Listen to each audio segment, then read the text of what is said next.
기도하겠습니다. 하나님, 고난주간의 시작을 또 종료주일로 주님 앞에 온 성도가 나아갑니다. 그 어느 때보다 주님의 십자가를 바라보는 시간이 되게 하여 주시고, 우리의 능력이요 우리의 생명이신 그 예수 그리스도를 바라보는 시간으로 사용하여 주시옵소서. 주님을 바라볼 때 놀라운 회복이 있습니다. 하나님 나라의 영광을 보게 됩니다. 사명의 회복이 있습니다. 눌린 영혼, 묶인 영혼이 자유케 되고 포로케 된 자가 자유케 되어집니다. 그것을 경험하는 매 시간마다 되게 하여 주시고, 무엇보다 아버지 하나님께서 영광을 받아 주시옵소서. 예수님의 이름으로 기도드렸습니다.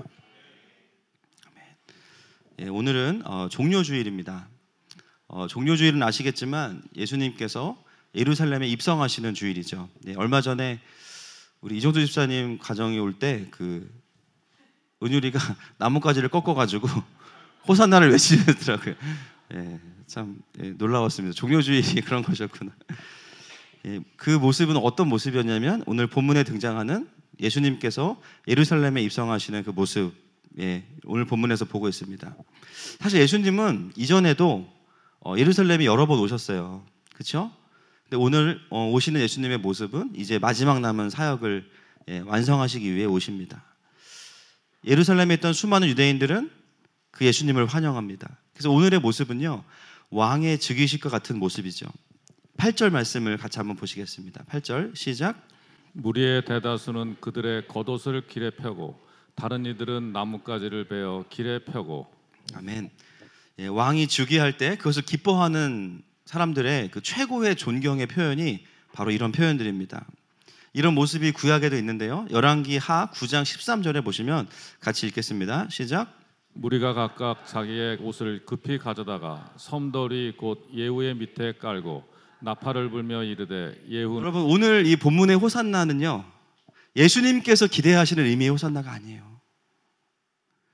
치킨이 얼마든지 그런 실망을 줄 수 있지만, 여러분, 오늘 본문에서의 예수님의 기대와 그 기대와 맞지 않는 사람들의 기대는요, 어떻게 열매를 맺게 되냐면, 이번 장이 지나고 나면 하나님의 기대와 어긋나는 호산나는요, 예수를 십자가에 못 박으라는 외침으로 바뀌게 됩니다. 제자와 무리들은 다 예수님을 떠나게 돼요.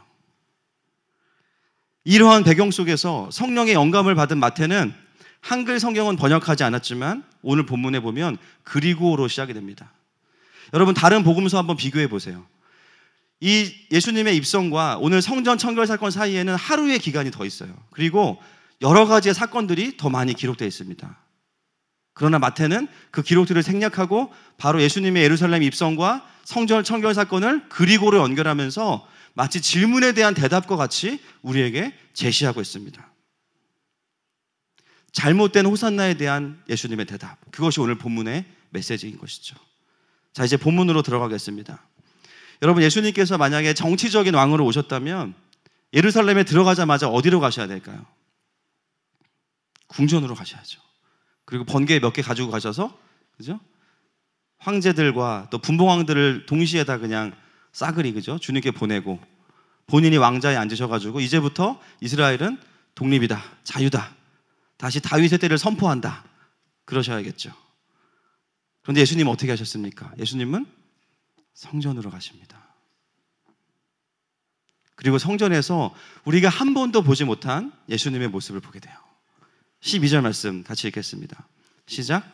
예수께서 성전에 들어가사 성전 안에서 매매하는 모든 사람들을 내쫓으시며 돈 바꾸는 사람들의 상과 비둘기 파는 사람들의 의자를 둘러 엎으시고. 아멘. 예수님은 사람들의 바람대로 궁전에 들어가시는 게 아니고요, 성전에 들어가셔서 궁전을 뒤집어 엎으시는 게 아니라 성전을 뒤집어 엎으셨어요. 정확히 말하면 성전이 아니라 그 속에서 장사하고 매매하고 환전하는 사람들의 상을 뒤집어 엎으시고 그들을 쫓아내셨어요. 우리가 봤던 예수님의 모습 가운데 가장 급진적인 모습이죠. 그 배경을 우리가 알고 있지만, 여러분, 지금 예수님이 들어가신 성전은요, 세 번째 지어진 성전입니다. 누가 지었죠? 헤롯 왕이 지은 성전이에요. 왜 지었죠? 유대인들의 표를 얻기 위해서, 그들의 마음을 얻기 위해서 정치적으로 지어진 성전이 이 세 번째 지어진 헤롯 성전입니다. 그렇기 때문에 모양은 다 성전과 똑같은데요, 하나님의 임재와 다스리심에는 1도 관심이 없는 성전이 바로 이때의 성전이었어요. 성전을 지어놓고 제사도 진행이 되지만 그 속에서는 제사 지내기에 오는 모든 사람들의 편의에 맞추어서 재물을 팝니다. 원래 그 목적은 더 예배를 잘 섬기는 게 목적이에요. 그런데 시간이 지나면서 어떻게 됐습니까? 그들 안에 비즈니스가 생기기 시작했어요. 여러분, 그들의 재물을요 얼마나 비싸게 팔았냐면 비둘기를 기준으로 성전 밖에서 사가지고 오면요 그 값에 그 성전에서 오면 그 값이 얼마냐면 80배에 해당하는 돈입니다. 여러분, 치킨 한 마리 얼마죠? 18,000원, 2만 원 잡을겠습니다. 2만 원. 그러면요 성전에서 치킨 사면 160만 원이에요. 원래 비둘기는요 가난한 자들이 제사할 수 없을 때 사야 되는데요 비둘기 자체를 사면 이미 부자예요. 80배가 넘는 폭리를 취합니다. 또 헌금을 하기 위해서는 로마 황제가 새겨진 지폐를 할 수 없기 때문에 유대의 화폐로 환전을 해야 되는데요 그걸 성전뜰에서 환전을 해주는데 엄청나게 많은 수수료를 받습니다. 그리고 성전뜰에서 장사하는 사람들의 권리는 누가 주는가? 제사장들이 줘요. 그냥 줄까요? 엄청난 권리금, 프리미엄이 붙겠죠. 그것이 그때의 성전에서 벌어졌던 일들입니다. 예수님은 이미 그 모든 것을 알고 계셨고 성전에 들어가셔서 그 성전의 모든 것들을 뒤집어 푸셨어요. 그리고 하시는 말씀이 13절 말씀입니다. 같이 읽겠습니다. 시작. 그들에게 이르시되 기록된 바 내 집은 기도하는 집이라 일컬음을 받으리라 하였거늘 너희는 강도의 소굴을 만드는도다 하시니라. 아멘. 그리고 나서 예수님 무엇을 말씀하시냐면 성전의 본질이 무엇인지를 말씀하십니다. 성전의 본질은 무엇입니까? 내 집은 기도하는 집이다. 내 집은 만민이 기도하는 집이다. 이 예수님의 말씀은요 이사야서 56장 7절 말씀을 인용하신 겁니다. 같이 한번 읽겠습니다. 시작. 내가 곧 그들을 나의 상산으로 인도하여 기도하는 내 집에서 그들을 기쁘게 할 것이며 그들의 번제와 희생을 나의 제단에서 기꺼이 받게 하리니 이는 내 집은 만민이 기도하는 집이라 일컬음이 될 것임이라. 아멘. 이것을 좀 더 풀어서 설명하면 성막으로부터 시작된 그 성전을 주신 목적은 하나님의 백성들이 하나님을 향해서 오고 싶은데요 올 수 없어요. 무엇 때문에? 죄 때문에. 그 죄의 문제를 해결하고 하나님의 임재와 다스리심을 경험하는 과정 가운데 주신 것이 성막이고 성전입니다. 성전에 오는 사람들은 당연히 하나님만이 죄로부터의 구원이심을 아는 자들이에요. 그분만이 우리의 치유이심을 아는 자들이에요. 그런 자들이 성전에 오게 되는 거죠. 그리고 성전에 와서 하나님을 경험하고 죄사함을 받고 그분을 경배하고 기도하는 곳이 성전의 본질입니다. 그런 의미에서 성전은 만민이 기도하는 집이죠. 예수님은 오늘 그 성전에 오셔서 늘 성전 안에 있었지만 진짜 성전이 무엇인지 모르는 놓쳐버린 제사장들과 상인들을 향해서 다시 성전의 본질을 선포하고 계십니다. 여러분, 이 본문은 굉장히 유명한 본문입니다. 그렇죠? 그래서 우리가 막 분노할 때 다 이 본문 이용하잖아요. 막 교회가 썩었고, 그렇죠? 사회가 썩었을 때 주님도 이렇게 하셨다 그러면서 뒤집어 엎자. 근데 여러분, 이 본문의 결론은 뒤집어 엎는 걸로 끝나지 않습니다. 이 본문 안에는 진짜 성전이 보여져요. 14절입니다. 같이 읽겠습니다. 시작.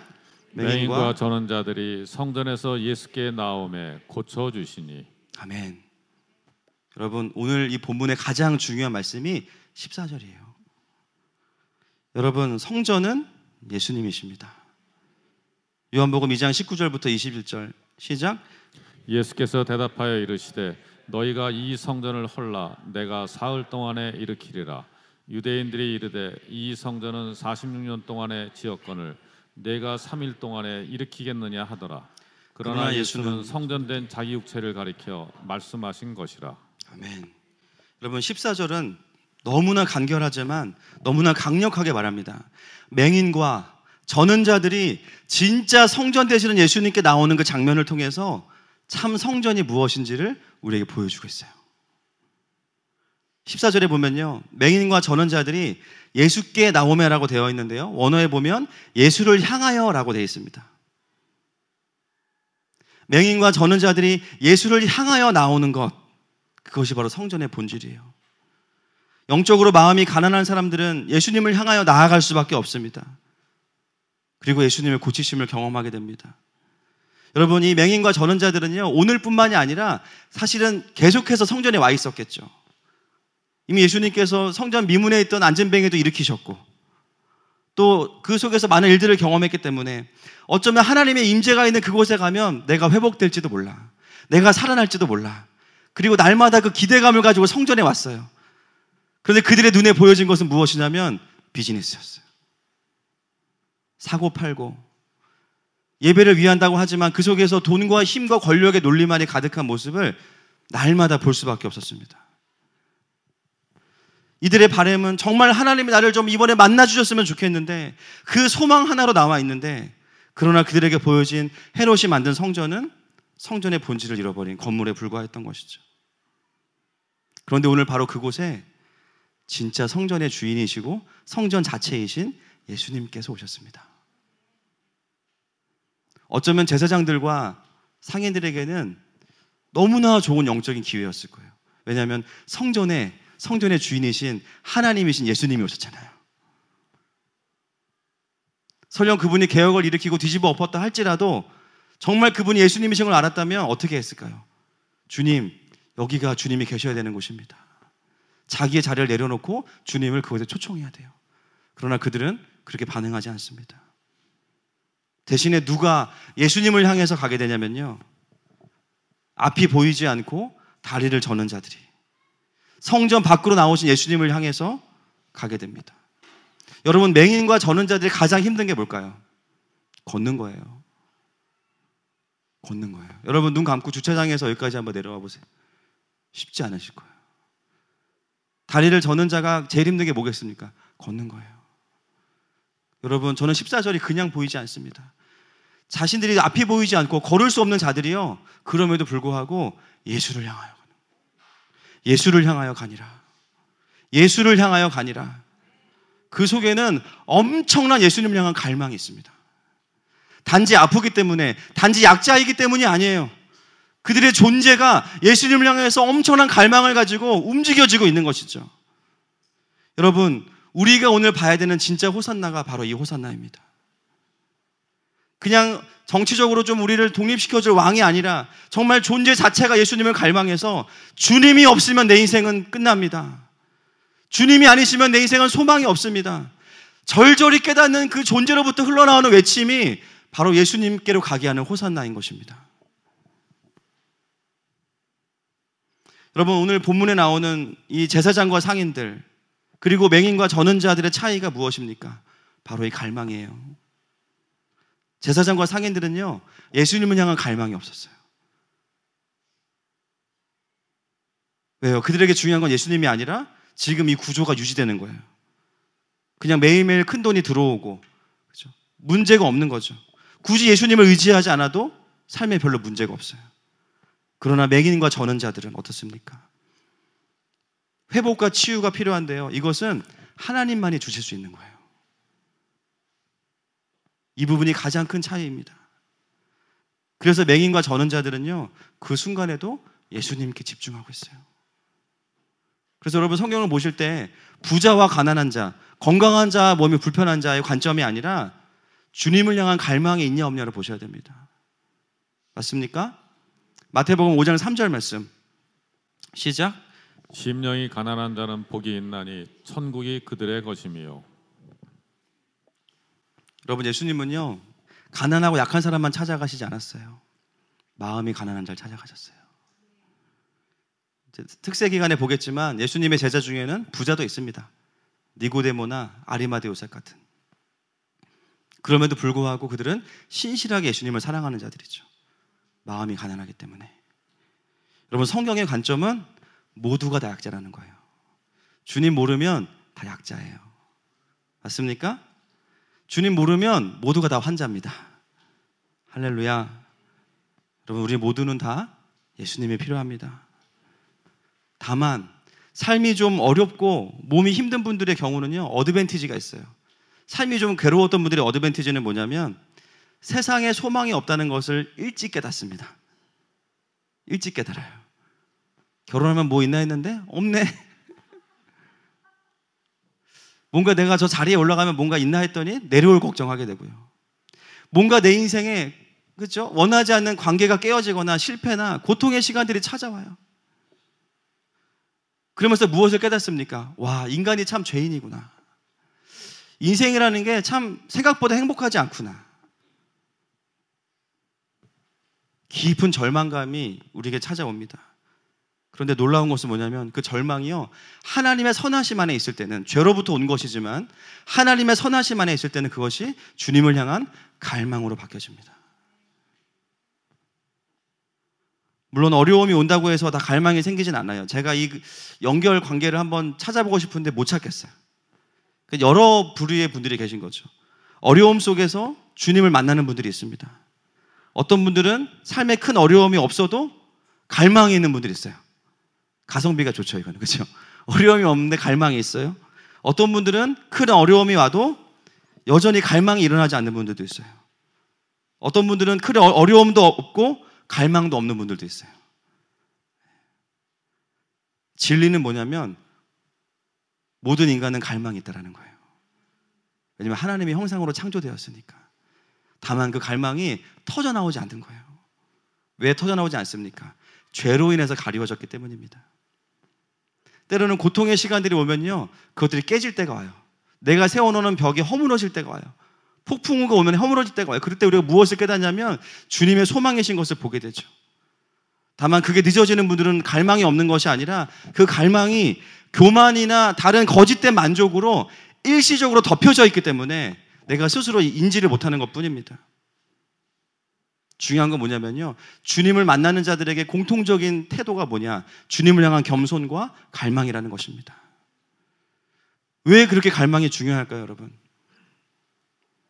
여러분 같으면 여러분 만나기 싫어하는 사람도 강제로 만나실 수 있으시겠어요? 불가능하죠. 여러분, 예수님은 인격적이세요.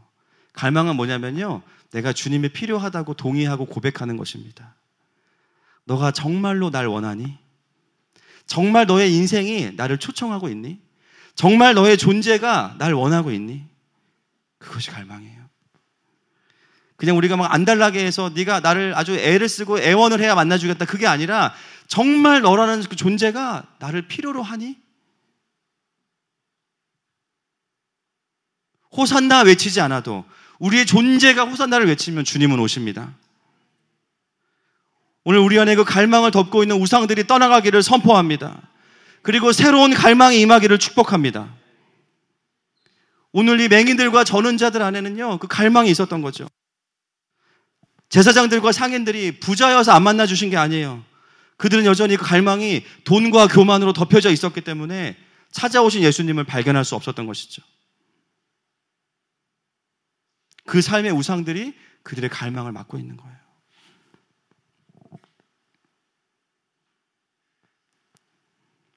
저도 저의 신앙생활을 돌아보면 갈망이 터져나왔던 시간 이후로는요, 예배가 너무 좋았는데요, 그 전까지는 예배는 버티기였어요. 기도해? 너무 힘들어. 기도를 1시간씩 해. 어떻게 1시간 저렇게 떠들지? 왜 저렇게 죄인이라고 그러지? 내가 봤을 땐 죄인 같지 않은데? 이해가 안 돼요. 저렇게 부르짖을 필요가 있을까? 물론 늘 우리가 부르짖는 것은 아니겠지만, 그런데요, 주님 만나고 느낀 거 뭐냐면, 와, 내가 진짜 죄인이구나. 내가 주님이 없으면 소망이 없구나. 그걸 깨닫고 나니까요, 주님을 안 쳐다볼 수가 없는 거예요. 맞습니까, 여러분?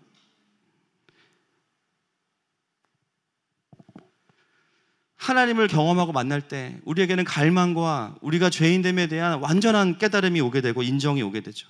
이것은 자책의 개념이 아닙니다. 자책의 개념이 아니에요.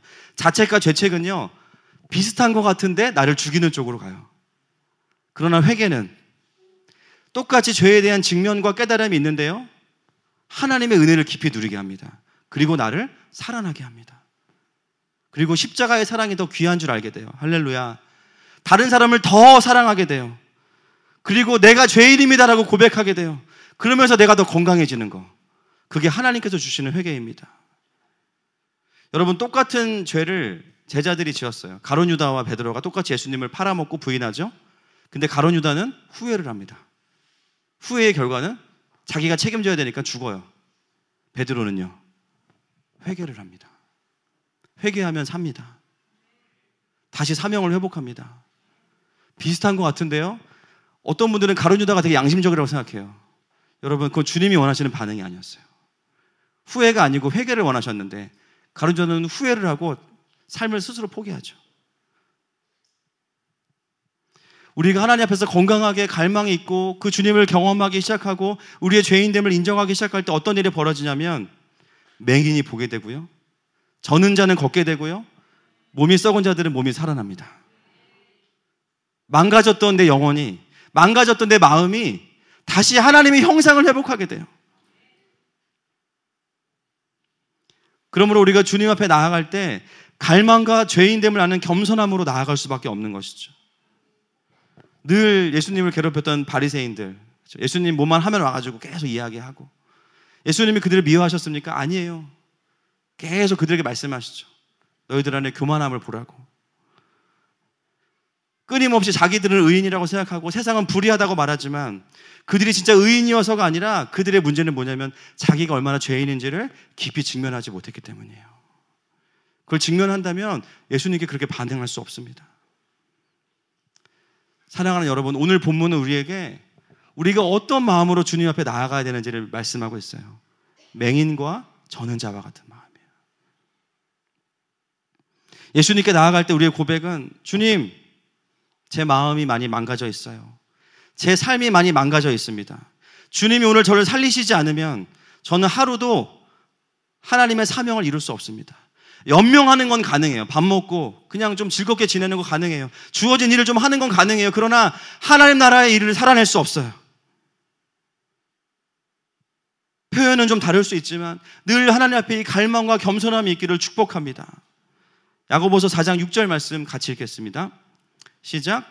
그러나 더욱 큰 은혜를 주시나니 그러므로 일렀을 때 하나님이 교만한 자를 물리치시고 겸손한 자에게 은혜를 주신다 하였느니라. 아멘. 때로는 그렇기 때문에 우리의 삶에 이 세상의 타락으로 인해서 죄의 결과로 주어지는 절망과 고통들이 있죠. 그러나 우리가 절망하지 않을 것은 하나님은 그것을 갈망으로 바꾸어 주신다는 것입니다. 할렐루야. 오늘 본문에서 아이러니하게도 진짜 성전을 경험하는 사람들은요, 가짜 성전, 헤롯 성전 안에 있던 사람들이 아니라 그 밖으로 나와서 진짜 성전이신 예수님께 갔던 사람들입니다. 여러분, 예수님이 성전을 들러 엎으신 이유는 그냥 화가 나셔서가 아니에요. 너네 지금 성전 내가 주인인데 권리금 나한테 내야지, 어디다 낸 거야 지금. 자기 계좌번호 가르쳐 주시면서 뒤집어 엎고 오늘까지 입금 안 하면 다 너네 쫓아낸다, 그러신 게 아니잖아요. 예수님 무엇을 말씀하기 원하셨습니까? 예수님만이 진짜 성전이시라는 거예요. 그렇다면 성전된 우리가 살아가야 되는 삶은 무엇입니까? 그 예수님을 쫓아가는 삶이겠죠. 어디에 있든지 어떤 삶이든지 간에 예수를 향하여 가는 삶이 되는 것입니다. 이스라엘 백성은요, 성막 위에 구름 기둥과 불 기둥을 쫓아다니면서 40년 보냈어요. 그거 하나예요, 한 일이. 아침에는 만나 줍고, 그리고 계속 불기둥 쳐다보다가 불기둥이 움직이면 짐 싸서 움직이고, 불기둥이 멈추면 거기서 또 머무르고, 어디로 가는지, 어떻게 가는지, 앞으로 얼마나 더 가야 될지 몰라요. 그들이 한 훈련이 무엇입니까? 계속해서 하나님의 임재를 쫓아가는 것이었어요. 마치 오늘 이 연약한 자들이 예수님을 쫓아가는 것처럼. 놀라운 것은 뭐냐면 하나님의 임재를 쫓아다니는 자들이 진짜 그분의 능력을 경험하게 되는 것입니다. 여러분, 우리가 세상을 향해서 진짜 보여줘야 되는 성전의 모습은 이런 겁니다. 뭔가 대단한 사회사업 필요하면 해야겠죠. 부르심이 있으면. 뭔가 엄청난 사회정의 구현, 제 인생의 정의도 구현이 안 돼요. 그렇죠? 우리가 세상을 향해서 보여줘야 되는 것이 무엇일까요? 얼마나 우리가 대단한지를 보여주는 것이 아니에요. 아무 소망 없는 죄인된 내가 그저 예수님 믿었더니 주님이 나를 이렇게 바꾸셨다는 거예요. 이건 사역이 아니고 존재의 문제입니다. 성전의 회복은 잘못된 것을 뒤집어 엎는 것이 아니라 진짜 성전이 무엇인지를 내 존재를 통해서 보여주는 것이죠. 어떻게 그것이 가능할까요? 갈망과 겸손으로 주님을 쫓아가는 사람들, 진짜 주님 만난 사람들, 그래서 내가 회복된 것을 나도 알 뿐만 아니라 모든 자들이 알 수 있는 존재의 변화를 경험한 자들이 진짜 성전이 무엇인지를 보여주는 자들입니다. 그럴 때 우리를 보면 사람들이 뭐라고 이야기할까요? 너의 하나님은 진짜다. 너를 보면 하나님이 보인다. 왜요? 그분의 만지시는 흔적들이 나의 인격과 나의 존재 안에 있기 때문이에요. 아직도 불완전하긴 하지만 그럼에도 불구하고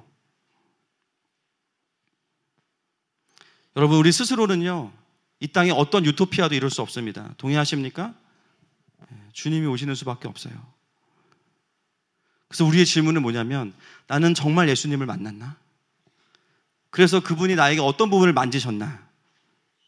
그러려면 어떻게 해야 될까요? 성전 밖으로 나가셔야 돼요. 자, 일어나시죠. 우리 밖으로 나가시죠. 탄천에 가면 주님이 계실 거예요. 성전 밖으로 나가셔야 돼요. 그 의미가 무엇일까요? 건물이 필요 없다는 것이 아닙니다. 이 성전의 의미는 누가 봐도 종교인이지만 그 속에 생명이 없는 것, 나의 신앙의 테두리와 매너리즘과 습관들, 옛날에는 분명히 그게 맞았는데 이제는 신앙이 아니고 신념이 돼버린 것들, 어느새 그것 자체가 나의 신앙을 가두고 있어요. 원래 하던 대로 하고 있는데, 습관대로 하고 있지만 그 속에 뭔가 생명이 없어서요 하는데 지쳐. 왜 그럴까요? 요한일서 5장 12절 말씀 함께 보겠습니다. 시작. 아들이 있는 자에게는 생명이 있고 하나님의 아들이 없는 자에게는 생명이 없느니라. 아멘. 이유는 하나입니다. 그 속에서 내가 계속해서 예수님을 만나지 못하기 때문이에요. 여러분, 신앙의 매너리즘은 새로운 것을 깨달을 때 돌파가 되는 것이 아닙니다. 살아계신 예수님을 지금 만날 때 돌파가 돼요. 아멘이십니까? 물론 우리가 때로는 영적인 분위기를 바꾸기 위해서 여러 가지 말씀을 들을 수도 있고요, 공부를 할 수 있어요. 핵심은 뭐냐면요, 방법이 아니라 뭐가 됐든지 간에 결국은 지금 내 삶에 함께 하시는 예수님을 만날 때에만 우리의 신앙은 계속해서 프레시할 수 있습니다. 그런데 무엇이 우리를 예수님께 가게 만드는가? 바로 맹인과 전는 자들이 가졌던 그 갈망의 호산나, 그 갈망의 호산나, 그것이 다시 터져 나올 때 우리는 그분을 향해서 다시 한번 살아있는 발걸음을 움직이게 됩니다.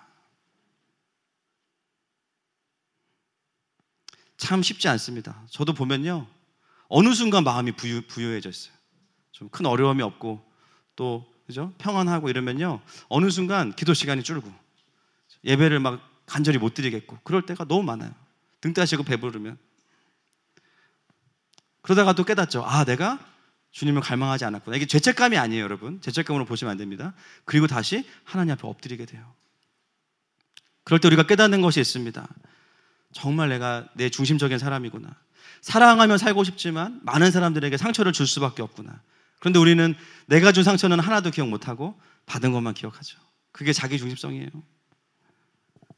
근데 그것을 내가 객관적으로 성령의 은혜로 보게 되는 순간 터져 나옵니다. 와, 내가 이렇게 못된 사람이구나. 주님, 어떡할까요? 도와주십시오.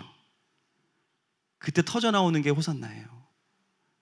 주님, 지금 내가 더 이상 가지 않도록 지금 나를 구원하소서.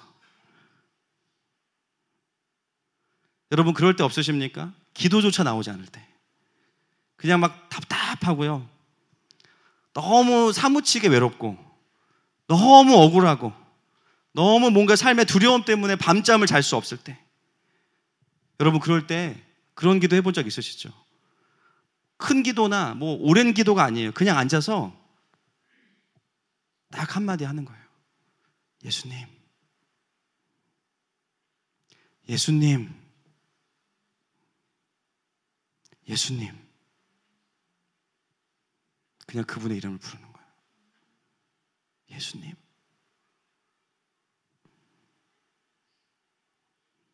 그것이 진짜 호산나입니다. 아들이 있는 호산나.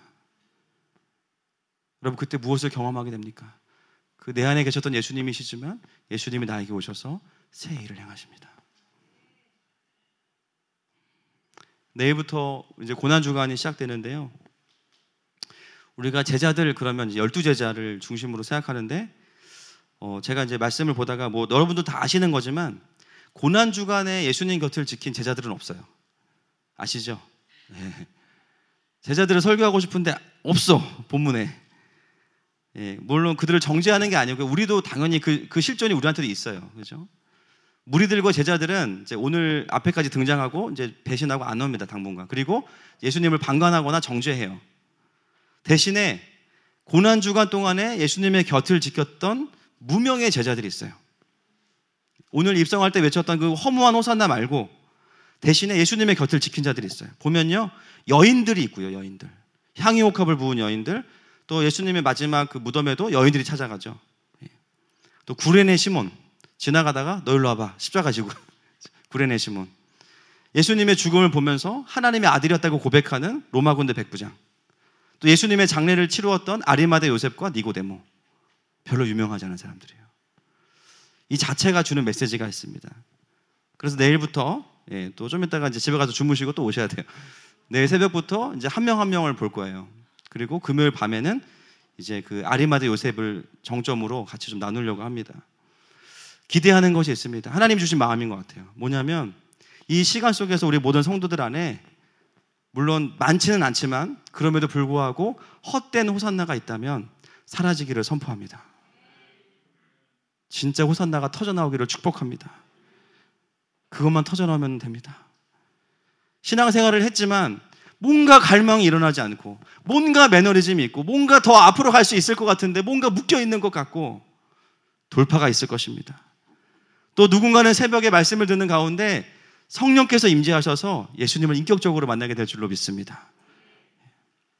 지금 이 시간부터 이미 주님께서 그렇게 일하고 계신 줄로 믿습니다. 우리 그 소원함을 가지고 이 시간 주님 앞에 좀 함께 나아갔으면 좋겠어요.